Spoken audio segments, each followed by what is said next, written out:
আমার সবকিছু মনে পড়ে গেছে ইরা, এবার তোমাদের খেলা শেষ। হ্যাঁ বন্ধুরা, অনুরাগের ছোঁয়া ধারাবাহিকের আগামী পর্বগুলোতে আমরা এমনটাই দেখতে চলেছি। মিথ্যে মামলা দিয়ে সেনগুপ্ত বাড়ির সবাইকে পুলিশের হাতে ধরিয়ে দেয় ইরা। পুলিশ সেনগুপ্ত বাড়ির সবাইকে নিয়ে যাওয়ার পরে দীপা ইরার কাছে জানতে চায় তারা মূলত কি করতে চাচ্ছে, কেনই বা এমন করছে। তখন অর্ণব দীপাকে বলে, তোমাকে এই বাড়ি থেকে বের করার জন্য। তুমি যদি সেনগুপ্ত বাড়ি থেকে চলে যাও এবং আর কখনো এই বাড়িতে ফিরে না আসো, তাহলে আমরা মামলাটি উঠিয়ে নিব এবং সেনগুপ্ত বাড়ির সবাইকে মুক্ত করে আনবো। তখনই দেখা যায় হঠাৎ করে সূর্য রেগে গিয়ে বলে, দীপা কোথাও যাবে না, দীপা এই বাড়িতেই থাকবে, যেতে যদি হয় তাহলে তোমরা এই বাড়ি থেকে চলে যাও। এরপরে দীপা সূর্যকে নিয়ে রুমে চলে যায়। কিছুক্ষণ পর দেখা যায় সেনগুপ্ত বাড়িতে ডাক্তার সান্যাল আসে। দীপা ডাক্তার সান্যালকে সবকিছু খুলে বলে। ডাক্তার সান্যাল দীপাকে বলে, এইবার হয়তোবা সূর্য স্মৃতি ফিরে আসবে, কারণ কোনো মানুষই তার পরিবারের উপর এত বড় অত্যাচার সহ্য করে থাকতে পারে না। তাই আমার মনে হয় এখন সূর্যের আস্তে আস্তে সব স্মৃতি মনে পড়ে যাবে।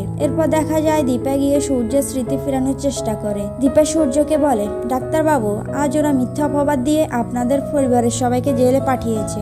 আপনার পরিবারের এই অবস্থায় আপনার স্মৃতি ফেরাটা অনেক বেশি প্রয়োজন। আস্তে আস্তে সবকিছু মনে করার চেষ্টা করুন ডাক্তার বাবু। আপনার পরিবারকে বাঁচানোর জন্য, আপনার পরিবারের সম্মান রক্ষা করার জন্য এখন আপনাকে প্রতিবাদ করতেই হবে, না হয় আপনার পরিবারের সবাই আর কখনোই বাড়িতে ফিরে আসতে পারবে না। দীপার এই সকল কথা শুনে সূর্যের আস্তে আস্তে সমস্ত স্মৃতি ফিরে আসে এবং দীপাকে বলে, দীপা আমি সবকিছু মনে করতে পারছি।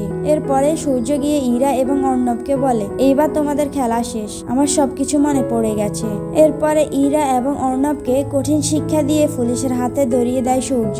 তো বন্ধুরা, এইবার যদি সূর্য স্মৃতি ফিরে আসে, সেটা দেখতে তোমাদের কেমন লাগবে কমেন্ট করে জানিয়ে দাও। আর অনুরাগের ছোঁয়া ধারাবাহিকের অ্যাডভান্স আপডেট সবার আগে পেতে চ্যানেলটি সাবস্ক্রাইব করে চ্যানেলের সাথেই থাকো। ধন্যবাদ সবাইকে।